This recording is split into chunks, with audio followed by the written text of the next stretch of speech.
Well, good morning. It is absolutely a blessing to be here. I was on my way last week. I really was. I wasn't trying to get out of teaching. Yeah,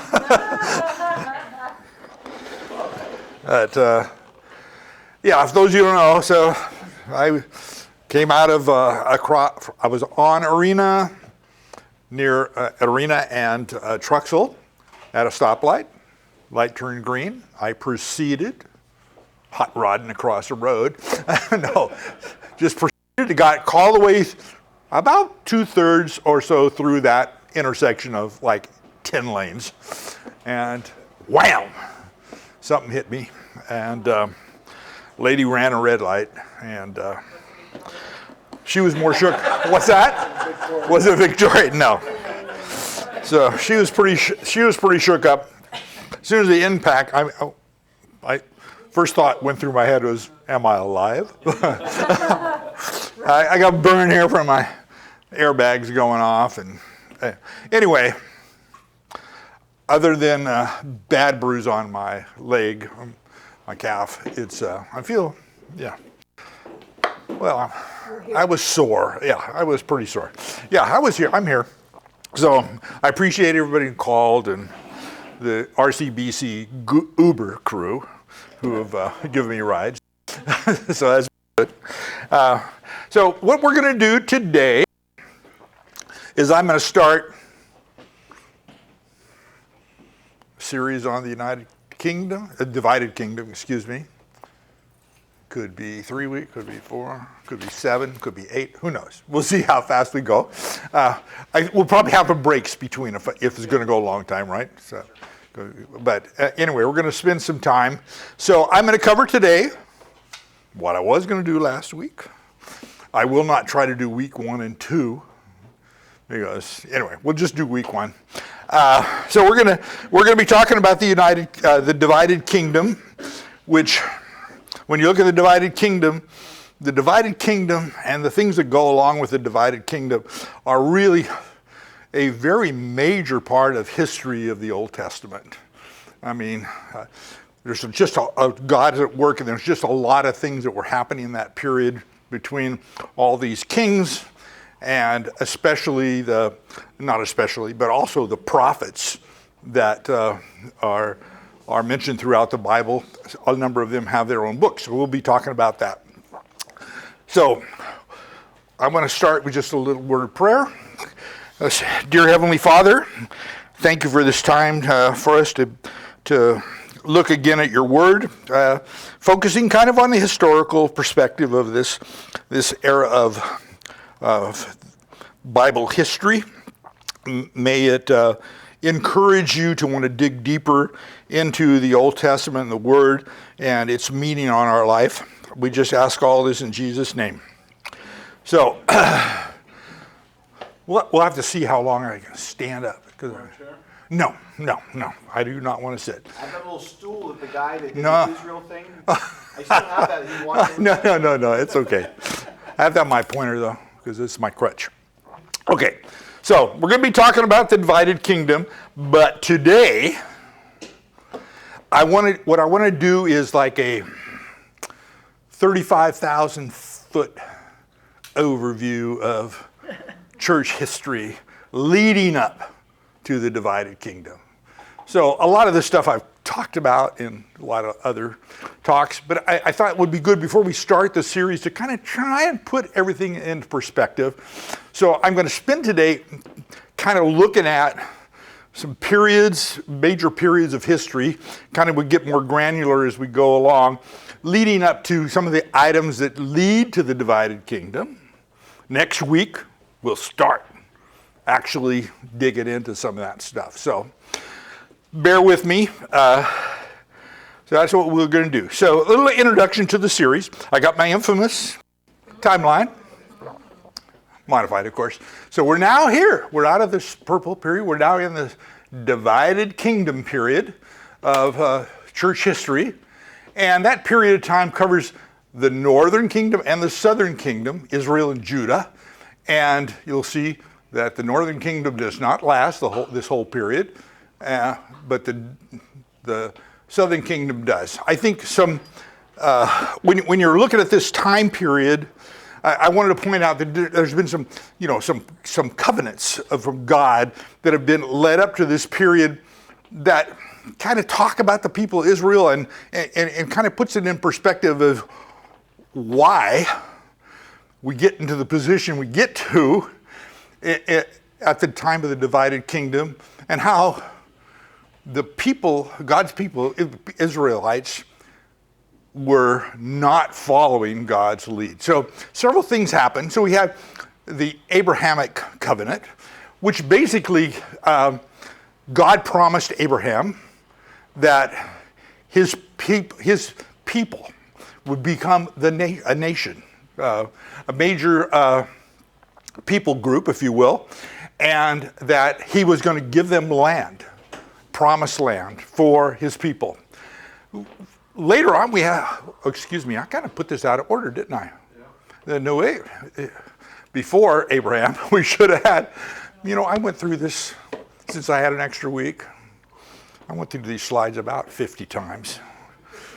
Made corrections every time, and I didn't notice that out of sequence. Okay, but before this, so we had during the period of Noah, the people of the earth had become so corrupt that God destroyed the world except for 8 people via a flood.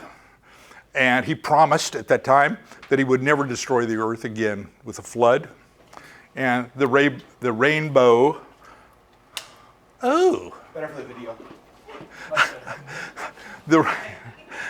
The rainbow promise, not today's rainbow, but the rainbow promise was God's promise, as a sign that this would never happen again. Okay. The Mosaic covenant really kind of told the people, I'm going to be good to you. You have to follow my laws. That was, some of these things change over time, but basically that was it. You've got to be obedient to my law. Then we have the Davidic covenant, which basically, and there's a lot of stuff in here, but the Davidic covenant, which said through David, the kings would rule. They were leading to the Messiah. So out of his seed would come the Messiah. All right.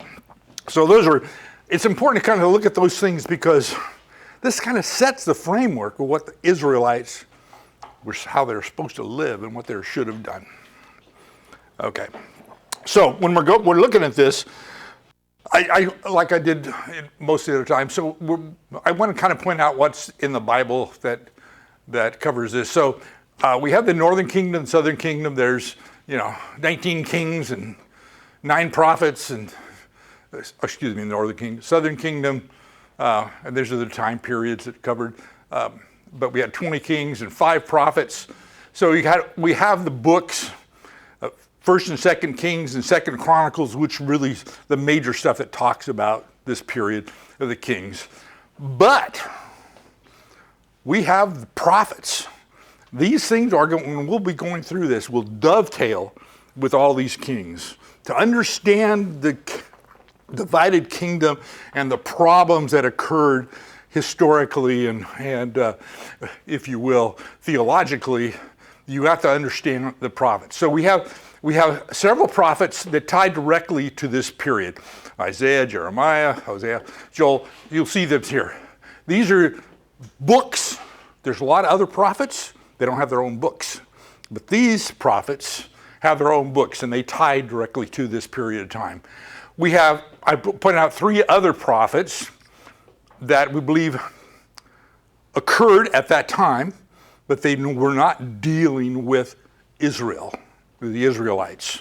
Obadiah, Jonah, and Nahum. They were active at that time, but they were involved with other nations.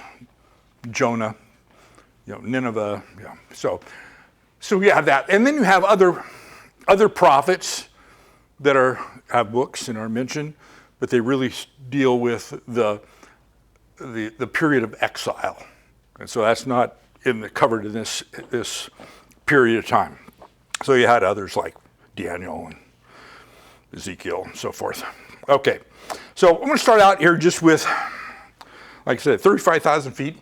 we started out in creation. I believe, of course, that God created the earth about 4000 BC, about 6,000 plus years ago. I'm a young earth creationist. We don't have to debate that. But people can have other opinions. That's okay. Well, I believe in young earth. And we know that sometime after the creation, there was a fall. I have not been able to figure out when that happened. If anybody has definitive, they know this is about when it happened, I would love to share that with you. What's that? Anyway, about 1,400 or so years later, the flood occurred, and then Babel, or the dispersion, is going to take place. So we have the book of Genesis, God's creation. He created all the world and humanity. It was good. He blessed the first man and woman, Adam and Eve. Adam and Eve, of course, they disobeyed God. That led to the fall. And that fall had major impact on, if you will, our society, the culture, the world.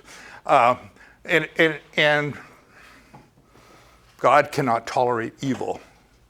Evil is not in God's character. And so the people were disobedient. God decided to fix that problem and flooded the world, killed all creatures. And that flood, which occurred, like I said, 1,400 years or so after creation, it was catastrophic, destroyed the whole world, realigned continents. It buried creatures and it put down rock layers. It was just a very significant thing, and it was God's judgment on the wicked people of the earth, After that, well, Pastor Charlie and I have been where the ark landed. They say the mountains of Ararat. We know it's northern Kentucky. Oh, Terry and Jim have been there also. So we know really where the ark is. But after a while, the people there, and they believed they could get close to God, and they started, they fell back into their old ways. So God confused their language and dispersed the people throughout the world. So that's the dispersion, better known as the Tower of Babel. God never gives up on his people, but we constantly have this cycle of activity here. So we're going to jump to, I'll call it the patriarch period. So we have Abraham, followed by Isaac, followed by Jacob. And on these slides, and I'm sorry, I'm not going to go into all this, but these slides, I get these slides from, I subscribe to a thing with Rose Publishing, which puts out a lot of stuff. And so I got access to a lot of slides, and I picked stuff up. And generally, I'm pretty much in agreement. So each of these slides kind of talk about what's happening in the Bible, what's happening in the earth, and specifically around the Middle East. So it does cover a lot of stuff, most of which we talked about when we went through these things. Okay, so the patriarch period starts with Abraham, or Abram, and God really decided this is going to be the foundation of his people through Abraham. And he's the most well-known, of course, of the patriarchs, first. And he is the patriarch for not just Christianity, but Judaism and Islam. Abraham is the father of all of those groups. So Abraham's story starts in Mesopotamia, and I'm going to show you in a map here in just a second. Mesopotamia, which is the area of the Tigris and Euphrates rivers, and in a city of Ur, which was in an area called Samaria, a Sumerian civilization, not Samaritans, Sumerians. Okay, Samaritans come later in the land of Canaan later, which we'll get there. God told Abram to go to Haran with his family, and from there he told him to go into Canaan. And from there, that's where God said he was going to make them a great nation. He was going to bless them. And he told that he was going to give that land to his descendants. So this is kind of just a map of that. This is Israel over here today, Egypt, so forth. So back in this area of what Babylon, I think, be Iraq today. The area of the Sumerians were in here. The city of Ur was here. Abraham went up the river valley to Haran. From there, then he left and went down into Canaan, to Shechem, which we've talked about Shechem many times, and we will talk about a lot more. Very important city. So that's where he receives his additional communication from God. From him, we have Isaac, if you'll remember. So Isaac, remember, Abraham had a wife, Sarah, and she couldn't give birth. Her maidservant gives birth to Ishmael, and so forth. But Isaac is born, and Isaac, the important thing is Isaac he followed what God wanted to do, and he was very trusting and followed God, including, Abraham followed God and was going to actually sacrifice Isaac. And he didn't, and he trusted, and Abraham's servants actually one who picked his wife, Rebecca. So Rebecca gives birth to twins, one of which is Esau and one of which is Jacob. Esau is born first, Jacob is born second. God had told Rebecca that the second will be over the first. That's what God had told her. And if you'll remember in the story that late in Isaac's life, when he's dying, Rebecca and Jacob fool Isaac to give Jacob the blessing. So out of Jacob, and there's a lot of things that happen, but out of Jacob come the 12 tribes of Israel, born to two of his wives and a couple of his maidservants, I guess.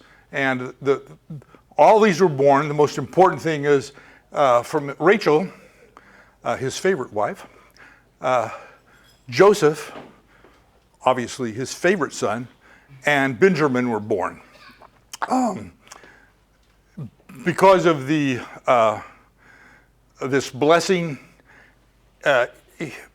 excuse me, I'm getting ahead of myself. So out of this, I have one slide here. Out of this is going to come the issue that Joseph's brothers are jealous of him, basically sell him into slavery, okay? So we're going to come to this period of Joseph. So he was sold into slavery because of the jealousy of his brothers.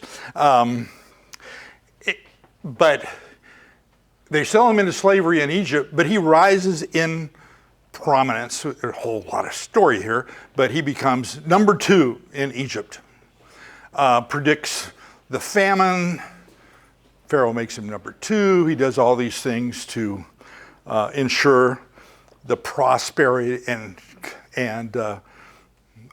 continued existence, if you will, of Egypt, for them to get through the famine. At that time, Jacob and his sons, Jacob thinks Joseph is dead. They're trying to survive the famine. He sends his sons, there's a whole story, sends his sons down to Egypt to get provisions. They buy provisions. Eventually they get there. Joseph will let them know who he really is. They take care of him, and and they prospered. This whole Israelites, which were 70 or so when they got down to Egypt, they prospered and grew in number. So the descendants multiplied and they were very fruitful. The Pharaoh gave them very rich land, and they were in a position to prosper because of Joseph's position. They prospered. But as they prospered, and they were in Egypt for 400-ish years in this time.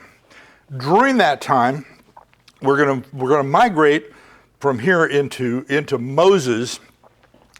But it's important to note that at some point in time, the Israelites go into slavery. We don't know when in this period of time that happened. We do know that there were some dynasty changes in Egypt, and that over time, if you will, Joseph was not known to the Pharaoh. So the history is not known, and the Israelites were getting very numerous. The Pharaoh was concerned. At some point in time, they made them servants, eventually became slaves, and then the pharaohs did many things in one period of time, trying to limit the number of these Israelites are out there. They wanted all the men killed, all the babies, male babies killed. Moses' mother puts him in a basket, trying to save him. The Pharaoh's daughter, we think his daughter, finds a baby. Basically, Moses is raised as an Egyptian, but he knows he's an Israelite because his mother was kind of the maidservant to the Pharaoh's daughter. So he knows he's an Israelite, but he's raised in the Pharaoh's home. He's like one of his sons. So it's very, he has a lot of stuff. In about 40th year, I think he's feeling more like he's a Hebrew, and he sees some mistreatment of one of the Israelites, and he actually killed an Egyptian. He fled for his life, and he flees to Midian. And we'll get to that again here in just a second. So he flees to Midian, and he lives there in Midian, marries a woman of Midian, and lives there for 40 years before he's called. So we've got 400 years. He got this promise that, so God talked to Moses and told him he was going to be a leader of the people. And God commanded him to go set his people free, if you'll remember the burning bush. And so he goes back to Egypt reluctantly and tries to convince the Pharaoh to let his people go. Thus comes the 10 plagues that eventually convinced the Pharaoh to free the Israelites. I think an important thing when you read this thing, I'm always confused as to, it leads you to believe there was millions of people. I've read a lot of stuff, there was a lot of them, a lot. Hundreds of thousands maybe, but I don't know exactly how many. Doesn't really matter, but they leave. The Pharaoh, after they leave, within days, the Pharaoh changes his mind and goes after them. Okay? So, yeah, it's been done. So I wanted to show this because I talked about this a number of times about the Exodus. So we have what we call the Exodus. Yes? Is there a reason why he changed his mind? Why he changed his mind? Well, his heart was pretty hardened, and he's losing he's losing a tremendous economic asset. Workforce is gone. Yeah, he's got, it's, yeah. So just from that alone, I mean, this is their labor force. So. Plus, they took a lot of gold and silver and jewelry. Oh yeah. So in that, yeah, when they left, they got the Egyptians gave them lots of treasure of gold and silver. So when they left the Exodus, they left with their herds and the people and lots of treasure. So what's that? It was other than the Israelites too. Well, there probably were others. So what I want to show here is that there's just a lot, and there's been a lot of discussion lately because there've been a lot of documentaries, movies out about the Exodus and the route of the Exodus and the site of Mount Sinai, and so you have several of them. You have one set of scholars that say, well, this route, which was the northern route, which most scholars kind of reject because there was so much Egyptian fortification in this area that it wasn't a very good way to escape, right into the heart of things. And there were other things that say, well, they went all the way down the Sinai Peninsula, down here near the end of the Sinai Peninsula, which is between the Suez and the Gulf of Aqaba, that they went down this way, and down here is where Mount Sinai is, and then they wandered up here, and they wandered in the wilderness. There's another thing that says they basically went here, and they went across the Sinai Desert and across into this area, and then down to Mount Sinai. I believe there's a lot of scholars, not on this particular slide, which I got from Rose Publishing, that there's another one that says they went across here and they went across to this area, came down and went across. So the important thing to me is that there's archaeological evidence and other historical evidence that there was a trade route across here. So it was desert, but there was some watering holes, and it was a known trade route across here. And when Moses escaped, he went across here, over here to Midian. Midian is over here on the other side of the Gulf of Aqaba, all right? So this, in today's purposes, this after the Seven Days War, Egypt got possession of this area. Israel kind of has all the way down here to the mouth of the Gulf of Aqaba, and that is Israel. So they have a major resort city there at the end of the Gulf of Aqaba. So I think there's another possibility that they could have gone across here, and there's some evidence that says they actually went down, and there is an area here across the Gulf of Aqaba where there's a shoal or a area that's not that deep, where it could have been, and that the Mount Sinai is in this area. And I kind of like it. I kind of like that alternative, but it just, to me, this area was known to Moses. That's where he was for 40 years, okay? So. Well, we put Goshen way up high like that. That to me doesn't seem, where you see Goshen, in my mind, I would never put Goshen right here? there. Goshen, I thought, was more over here. This may have been a province, I don't know. I don't know. Goshen should be more in this area. I would put it right above, personally me, put it right above the word Egypt, where the word Egypt is. That's why I would. No, it was definitely in the delta. Okay. It was definitely in the delta, and this is the delta. So. Is that map to scale? It just seems I don't know. funny to me.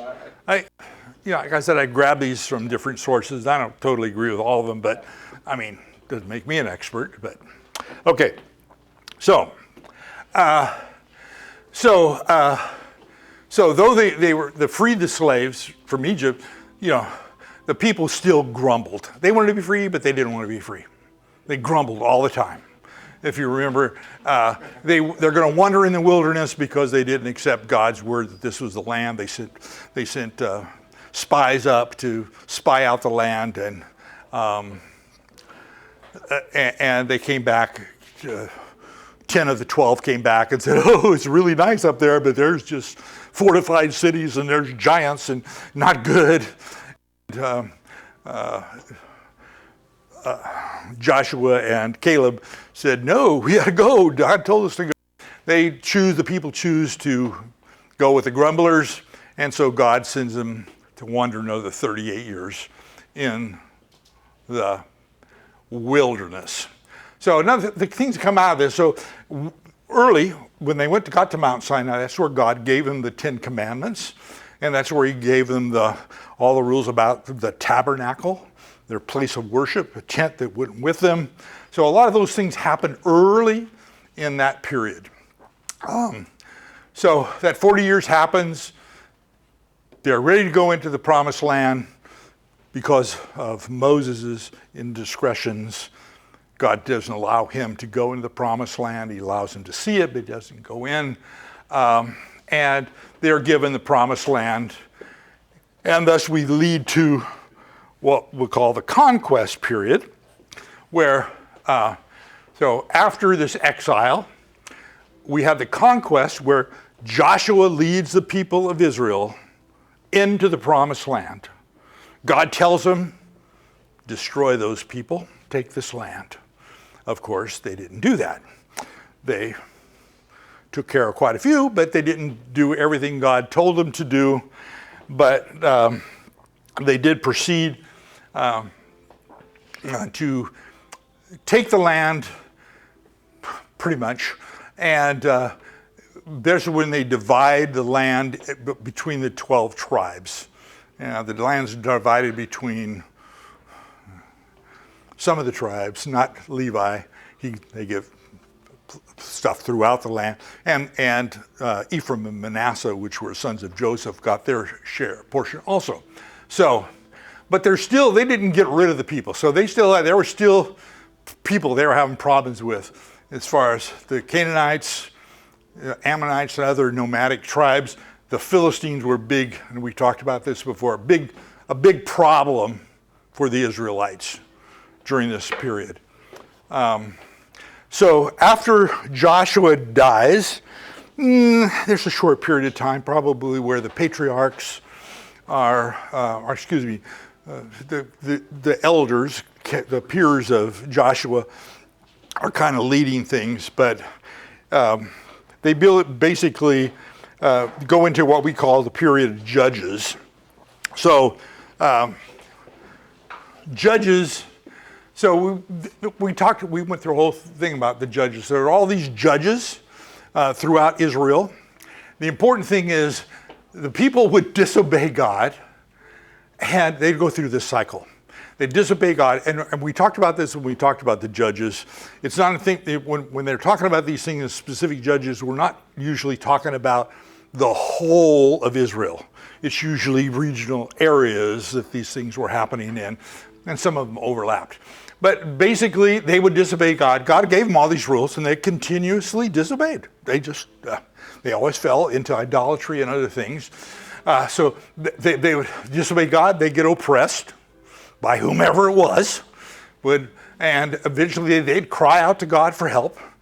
God would send them a deliverer, a judge. And they could have been military and or other leaders. They would send them a leader, Deborah, Samson, Gideon, all of them, different ones. And they'd send them a leader. They'd get delivered. And they'd be at peace. And then they'd start the whole cycle over again. Just what they do. They just continuously do that.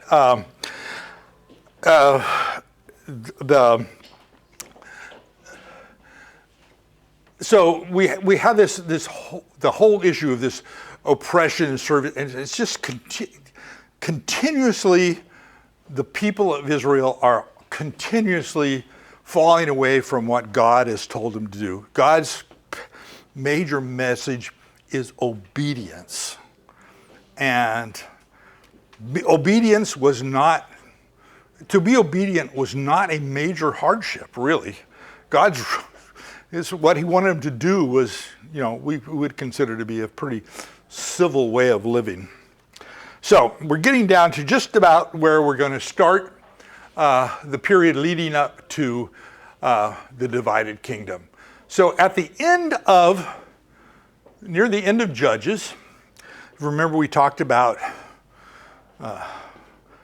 Samuel's birth, but we talked about Hannah, another woman who couldn't give birth, and God intervenes and gives her a son, and she vows that her son will become a Nazirite, and is given to Eli, the chief priest, and at the time. So Samuel comes into the picture, one of the final judge probably, as far as we look at it, but a major leader in Israel. So he leads them through a number of things, battles against the Philistines, get back the ark. There's just things that happen under Samuel's leadership, and but Samuel's getting really old.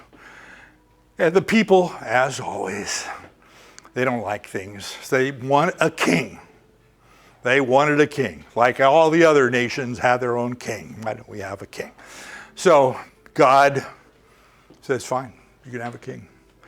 And so, remember we had told the story about, so Saul becomes the first king of Israel. I think he was very reluctant. I don't think God really felt that they needed a king, but they wanted a king. They were, God should have been their king. So Saul comes into the picture and starts out really good, like most, and early on goes downhill.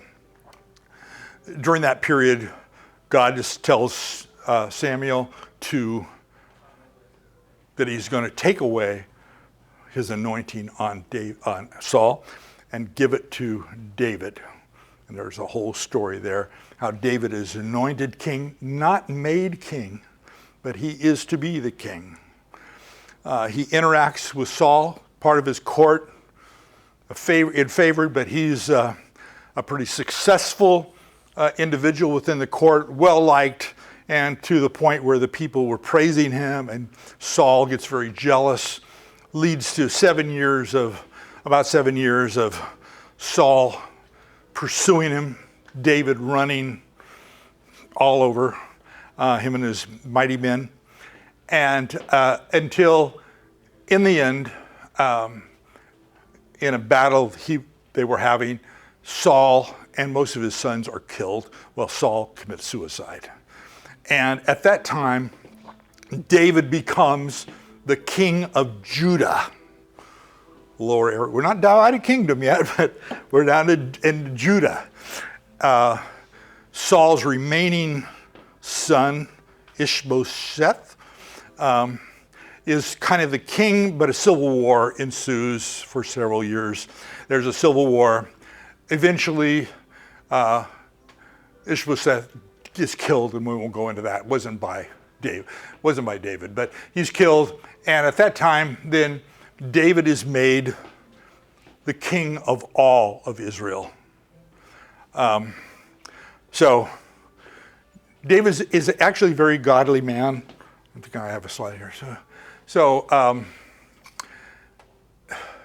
I didn't talk about it. One of the things David did, famous story, Goliath, when he was a young man, that's one of the things he did. But so in the final battle, he was killed. So after the death, then David is proclaimed king of Judah, civil war, blah, blah, blah. Then after all of Judah, and he also captures Jerusalem, which, remember, this area, they had not captured they had not done what God told them, and Jerusalem was controlled by Canaanites. They captured Jerusalem. Sometime after that is when he has his indiscretion with Bathsheba. He kills Bathsheba's husband, Uriah, who had been one of his Hittite, who had been one of his mighty men. He kills him, probably one of the great, if not the greatest, transgression of David in his life. David, during this time, he expands the kingdom. He wants to build the temple. He wants to build a temple to God, but God doesn't allow him to do it. Says no, because you've been a bloody man. Blah blah blah. Your son will do this, and but he does pretty much bring peace to this area. He didn't defeat the Philistines, who were probably their greatest foe, single foe, but he pretty much put them in their place, and they were under control. So he did that. So he's courageous. He does all these. He's a sinful man. He does sin, but he's a very godly man. He's always repentant. He's always sorry. He was a man after God's own heart, a model of what should be a godly man. And we're all sinners. He certainly was, but he was definitely repentant about that. So after he dies, okay, thank you. No, it's about time. Okay, so we're just about finished. So after he dies, Solomon becomes, and so we talked about the last few weeks ago, Solomon becomes king, and Solomon's reign is called the Golden Age. Solomon was supposedly one of the wisest men in the world. I said here he's unsurpassed wisdom, but he squandered a lot by disobeying God's commands. God very clearly told him things you are not to do as a king. You weren't supposed to marry foreign women. You weren't supposed to have horses and chariots, and you weren't supposed to have gold, and you weren't supposed to accumulate those things. Well, he certainly did that. But he's most famous for his building. He certainly built the temple, the most magnificent building, certainly at the time, in the world, a house to God. But vanity, I think that's when you read Ecclesiastes, one of Solomon's writings, he uses vanity all the time, and boy, he was vain. I mean, Solomon was a very vain man. And so he squandered it, had these achievements, beautiful structures and stuff, but, and the temple is important as we get into the divided kingdom. The temple replaced the tabernacle and became the center of worship for the Israelites. That's where sacrifice took place. And we talked a little bit about the difference between the temple and synagogues. So the holy place is the tabernacle, and this becomes pretty important as we get into the divided kingdom, that's where the temple is. So we talked about he had 400, all these things that he was doing wrong. But the United Kingdom is very peaceful. It's during David had given Solomon this very peaceful. He expanded the territory, but he was at peace during all this time. But during that era, he's a godly king, and he expanded the territory, but he was still not following God. It's pretty clear that in his latter days he becomes a repentant man, but he still did a lot of bad things. Vanity was the watchword for him. So at the end, I wanted to show this map of the territory after Solomon. I think it's after Solomon. So you see the various tribes that he expanded way beyond there.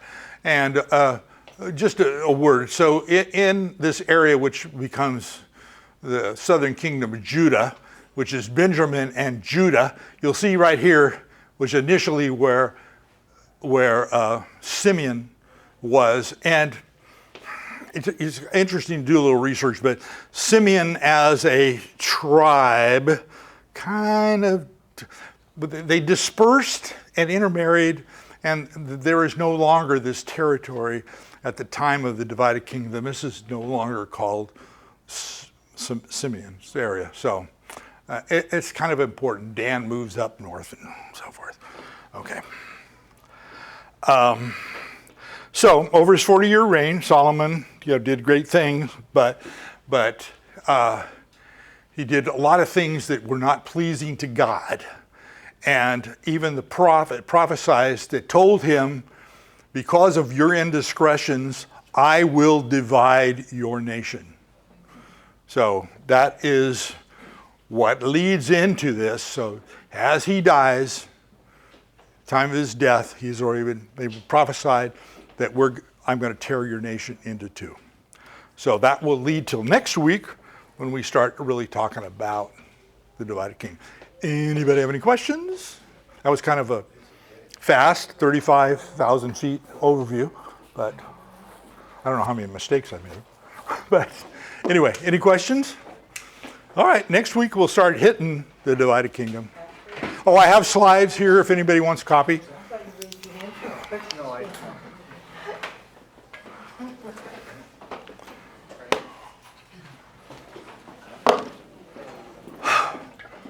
Tired.